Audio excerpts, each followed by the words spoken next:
یہ اللہ کی قدرت کا کرشمہ ہے کہ ان غریبوں کے حق میں فیصلہ آ گیا۔ ہم سمجھتے ہیں کہ اس کے اندر ہندو مسلمان دونوں تھے جن کے گھروں کو گرایا گیا۔ آسام گورنمنٹ کے اندر یہ سلسلہ اور جگہوں کے مقابلے میں زیادہ ہے۔ وہ کسی بھی جگہ پورے گاؤں مسلمانوں کو گرا دیتے ہیں۔ وہی صورت جو آسام کے اندر سالوں سے چل رہی تھی، وہی صورت یو پی اور مدھیہ پردیش اور اب دوسرے صوبوں کے اندر چلنے لگی۔ ابھی قریب میں بہرائچ لکھنؤ کے قریب ہے، وہاں کی صورتحال یہی ہو گئی۔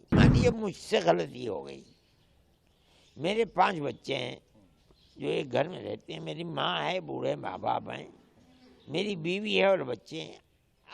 ایک آدمی آ کر کے میرے سارے گھر کو گرا دے میری غلطی کی وجہ سے۔ میں مانتا ہوں میری غلطی ہے۔ یہ بتائیے ان کا کیا قصور تھا؟ یہ کہاں جائیں؟ آپ مجھے لے جائیے، میرے قصور کی بنیاد پر آپ جیل میں بند کر دیجیے۔ جو فیصلہ عدالت کرے گی میں اس فیصلے کو قبول کروں گا۔ ان بیچاروں کا تو ایک کوڑی کا بھی اس کے اندر دخل نہیں ہے، اس کو کیسے قبول کیا جا سکتا ہے؟ ایسے بھی واقعات ہیں کہ مکان اپنا نہیں ہے بلکہ کرائے کا مکان ہے، اس کے اندر بیٹھے ہوئے، اس مکان کو گرا دیا۔ اچھا کس کے پاس جائیں، کہیں کیسے کہ بھائی کیا ہو گیا ہمارا؟ بہت اچھا فیصلہ ہے، غریبوں کے لیے بہت بڑا سہارا ہو گیا۔ جب مدھیہ پردیش کے اندر بلڈوزر چلا تھا، ایک اچنبھا معلوم ہوتا تھا اسے کہ ملک کا ماحول ایسا نہیں تھا۔ پھر وہ چیز چلنے لگی تو ہم کورٹ میں چلے گئے۔ سب سے پہلے جمعیت علماء ہی کورٹ میں گئی تھی۔ ہمیں اس بات کی خوشی ہے کہ ہم نے جس چیز کو کورٹ کے اندر پیش کیا تھا، اور حقیقت یہ ہے کہ دائیں بائیں ہر طرف لگتا تھا کہ کہیں ان غریبوں کو پناہ نہیں مل سکے گی، ایسے وقت میں ہم نے جمعیت علماء اپنی بساط کے مطابق جو کچھ کر سکتی تھی بہتر سے بہتر ہم نے وکیلوں کو پکڑا، انہوں نے ہماری مدد کی اور ہم نے کورٹ کے اندر اس کو داخل کر دیا۔ اس کے بعد لوگ آئے، چلتے رہے۔ ہمیں اس بات کی بہت خوشی ہے کہ کورٹ نے اپنے جس نظریے کو پیش کیا تھا، یہ اللہ کی قدرت کا کرشمہ ہے کہ ان غریبوں کے حق میں فیصلہ آ گیا۔ ہم سمجھتے ہیں کہ اس کے اندر ہندو مسلمان دونوں تھے جن کے گھروں کو گرایا گیا، لیکن یہ ایک حقیقت ہے کہ 95% مسلمان ہی تھے جن کے گھروں کو گرایا جا رہا تھا۔ اور اگر یہ سلسلہ سپریم کورٹ کا اس فیصلے کے ساتھ نہ ہوتا تو نہیں کہا جا سکتا کہ کتنے گھروں کو گرایا جا سکتا تھا۔ اچھا آسام گورنمنٹ کے اندر یہ سلسلہ اور جگہوں کے مقابلے میں زیادہ ہے۔ وہ کسی بھی جگہ پورے گاؤں مسلمانوں کو گرا دیتے ہیں اور بس ایک بات کہہ دیتے ہیں کہ یہ زمین تمہاری نہیں ہے۔ 100 سال سے 90 سال سے وہاں لوگ رہ رہے ہیں، گورنمنٹ کو معلوم ہے، گورنمنٹ نے بجلی دے رکھی ہے ان لوگوں کو، ان لوگوں کے کیس ہیں ان کے سامنے، وہ دیتے ہیں، چلاتے۔ اس کے باوجود بس ایک بات کہہ دی کہ ہم ان کو اجاڑ دیں گے، اس لیے کہ جنگل کی زمین کے اوپر ہے۔ ان کو موقع ملنا چاہیے۔ یہ بات بہت مضبوط ہے کہ بھئی تم 15 دن کا موقع دو، اس کے اندر وہ کورٹ جائیں گے۔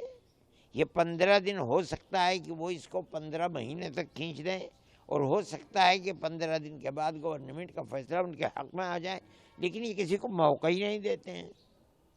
وہی صورت جو آسام کے اندر سالوں سے چل رہی تھی، وہی صورت یو پی اور مدھیہ پردیش اور اب دوسرے صوبوں کے اندر چلنے لگی۔ ابھی قریب میں بہرائچ لکھنؤ کے قریب ہے، وہاں کی صورتحال یہی ہو گئی۔ غریب آدمی جس کے پاس کوئی راستہ رہتا ہے تب تک وہ لڑتا ہے، جب راستہ نہیں رہتا ہے تب وہ جاتا ہے کورٹ کے اندر۔ ہم نے یہ دیکھا کہ ہائی کورٹ کے اندر موقع ملتا ہے ہمیں، لیکن چونکہ یہ پورے ملک کا مسئلہ تھا اس لیے ہم ہائی کورٹ کو چھوڑ کر کے سپریم کورٹ کے اندر چلے گئے۔ ہم اللہ کا شکر ادا کرتے ہیں کہ سپریم کورٹ کا فیصلہ جمعیت علماء کے حق میں آ گیا، اس کا مطلب یہ ہے کہ غریبوں کے حق میں آ گیا، جن کے پاس کوئی راستہ نہیں تھا جانے کا، وہ سپریم کورٹ بھی نہیں جا سکتے تھے، ان کے اندر یہ طاقت نہیں تھی۔ جمعیت علماء چونکہ جاتی ہے، اور ہم نے بہتر سے بہتر جو وکیلوں کی خدمات ہو سکتی ہیں ہم نے وہ لی، انہوں نے ہماری مدد کی، اور یہ اللہ کا شکر ہے کہ فیصلہ ان غریبوں کے حق میں آ گیا۔ جمعیت علماء کے لیے یہ بڑی سرخروئی کی بات ہے، خوشی کی بات ہے۔ ہم اللہ کا شکر ادا کرتے ہیں کہ اس نے ہمیں اس سلسلے کے اندر غریبوں کی مدد کرنے کے لیے ہماری مدد کی ہے۔ ہم یہ سمجھتے ہیں کہ اب آئندہ آنے والے زمانے کے اندر یہ مسئلہ ختم ہو جائے گا۔ سپریم کورٹ نے یہ بھی کہا ہے کہ ویکتیوں کو پتہ ہو کہ ان کی سمپتیوں کو منمانے ڈھنگ سے نہیں چھینا، یہ صحیح ہے۔ دوسری بات سپریم کورٹ نے یہ کہی ہے کہ فیصلہ کرنے کا حق ان کو نہیں ہے، ایڈمنسٹریشن کو یہ حق نہیں ہے کہ وہ کسی چیز کو فیصلہ کرنے کے لیے کورٹ ہے، آپ کورٹ میں لائیے، ورنہ اس کو موقع دیجیے اتنا کہ وہ اپنے مسئلے کو کورٹ میں لا کر کے رکھا جا سکے۔ یہ بڑی اچھی چیز ہے۔ ایڈمنسٹریشن 10 مرتبہ سوچے گا کہ مجھے کرنا کیا چاہیے، ہاتھ بڑھانے سے پہلے کورٹ کے اندر جائے گا، وہاں جا کر کے فیصلہ کرے گا۔ یہ بڑی اچھی بات ہے، اور ملک کا دستور اسی طرح محفوظ رہ سکتا ہے۔ اور اگر قانون کا حق کوئی بھی بیٹھ کر کے جس طرح چاہے گا قانون بنا لے گا تو یہ تو ملک تو برباد ہو جائے گا۔ انہوں نے یہ بھی کہا ہے کہ کاریہ پالیکا کسی ویکتی کو دوشی گھوشت نہیں کر سکتی، نہ ہی وہ نیادھیش بن کر کسی آروپی ویکتی کی سمپتی کو دھوست کرنے کا بالکل بالکل بالکل، یہ بڑی اچھی چیز ہے۔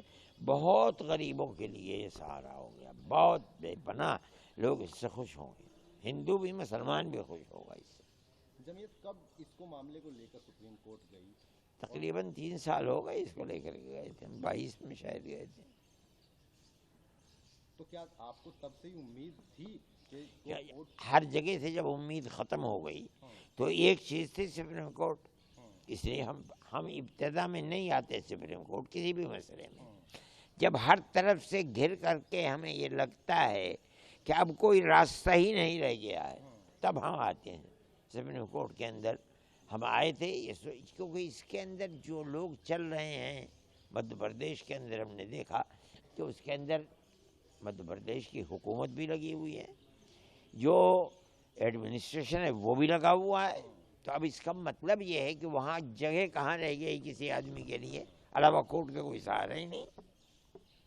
اس لیے کورٹ کے اندر ہم گئے، اچھا وہ کورٹ بھی نہیں جا سکتے، ان کے اندر یہ طاقت نہیں ہے کہ وہ سپریم کورٹ کے چلے جائیں۔ ایک وکیل کو دینا یہ کوئی معمولی بات ہے، اس لیے سپریم کورٹ میں جمعیت علماء دہشت گردی میں ملوث لوگوں کے لیے کرتی ہے، جن کے اوپر الزام لگا دیا جاتا ہے ان کے ساتھ۔ ہم پھر گئے کورٹ کے اندر، اللہ کا شکر ہے کہ اس نے ہماری مدد کی۔ جب آپ کورٹ گئے تھے پہلی بار، کہ آپ کو امید تھی کہ آپ کے حق میں یقیناً کیوں نہیں، کورٹ کے اندر خاص طریقے پر سپریم کورٹ کے اندر جو لوگ بیٹھے ہوئے ہیں وہ تو ہم دیکھ رہے ہیں، اس 1-1.5 مہینے کے اندر کتنے فیصلے آ گئے۔ یہ تو ایک باڑھ جیسی آ گئی تھی غریبوں کے سلسلے کے اندر، اور اس کے فیصلے بار بار آتے رہے اور ان غریبوں کے حق ہی میں آتے رہے۔ یہ فیصلہ بھی آ گیا حق کے اندر۔ تو آپ کیا امید کرتے ہیں کہ جس طرح ہم یہ سمجھتے ہیں کہ حکومت اب اس کے بعد بھی یقیناً یہ سوچے گی کہ وہ گاڑی ان کے اگر چل سکتی ہے تو اس کی صورت یہی ہے کہ دستور کا پالن کرے۔ کسی بھی شق کے اندر دستور کی اگر اس کو چھوڑ کر کے چلیں گے تو ایک فیصلہ کرنے والی سپریم کورٹ بیٹھی ہوئی ہے، وہاں اس دستور کو پکڑا جائے گا۔ اچھا، یو پی میں تو آپ نے دیکھا ہوگا کہ یوگی جی کو بابا بلڈوزر بابا کے نام سے وہ کرنے، نہیں، یہ تو کہنے والے تو کچھ بھی کہتے ہیں، صرف یو پی کا مسئلہ نہیں، میں نے کہا کہ سب سے پہلے تو مدھیہ پردیش سے شروع ہوا اور اس سے پہلے آسام سے شروع ہوا۔ دیکھو یو پی کی بات نہیں، جب ایک چیز چل پڑتی ہے تو ہر جگہ لوگ ایسے ہوتے ہیں وہ چلا دیتے ہیں۔ تو جمعیت اب کیا اس طرح کی چیزیں جو آئی ہیں سامنے، اور بھی ایسے مسائل ہوں گے؟ اگر کوئی ایسا مسئلہ آئے گا اور راستے محدود سے محدود تر ہو جائیں گے، لگے گا کہ سارے دروازے بند ہیں، کسی طرف سے نہیں جایا سکتا، تو سپریم کورٹ کے دروازے کو کھٹکھٹایا جائے گا۔ سپریم کورٹ نے اپنے جو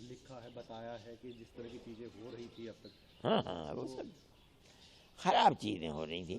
ملک کے اندر فرقہ پرست طاقت یہ سمجھ رہی ہے کہ ہم بالکل آزاد ہیں, جو جی چاہے کر لیں, جو چاہیں کہہ لیں. ملک اس طرح نہیں چل سکتا. انہوں نے کہا اپنا گھر ہو, اپنا آنگن ہو, اس خواب میں ہر کوئی جیتا ہے, انسان کے دل کی یہی چاہت ہے کہ ایک گھر سپنا کبھی نہ ٹوٹے. نہیں یہ کتنے ستم کی بات ہے. مان لیجیے مجھ سے غلطی ہو گئی. میرے 5 بچے ہیں جو ایک گھر میں رہتے ہیں. میری ماں ہے, بوڑھے ماں باپ ہیں, میری بیوی ہے اور بچے ہیں. ایک آدمی آ کر کے میرے سارے گھر کو گرا دے میری غلطی کی وجہ سے. میں مانتا ہوں میری غلطی ہے. یہ بتائیے ان کا کیا قصور تھا؟ یہ کہاں جائیں؟ آپ مجھے لے جائیے, میرے قصور کی بنیاد پر آپ جیل میں بند کر دیجیے. جو فیصلہ عدالت کرے گی میں اس فیصلے کو قبول کروں گا. ان بیچاروں کا تو ایک کوڑی کا بھی اس کے اندر دخل نہیں ہے. اس کو کیسے قبول کیا جا سکتا ہے؟ تو بڑی کھلی ہوئی چیز ہے. اور ایسے بھی واقعات ہیں کہ مکان اپنا نہیں ہے بلکہ کرائے کا مکان ہے, اس کے اندر بیٹھے ہوئے, اس مکان کو گرا دیا. اچھا کس کے پاس جائیں, کہیں کیسے کہ بھائی کیا ہو گیا ہمارا؟ یہ چیز یہ ملک کے دستور کے خلاف ہے. اس طرح تھوڑی ملک چل پائے گا. اگر چلے گا تو یہی ہوگا کہ مار دھاڑ شروع ہو جائیں گے. یہ چیز خراب ہے. ہم اس کے مخالف ہیں.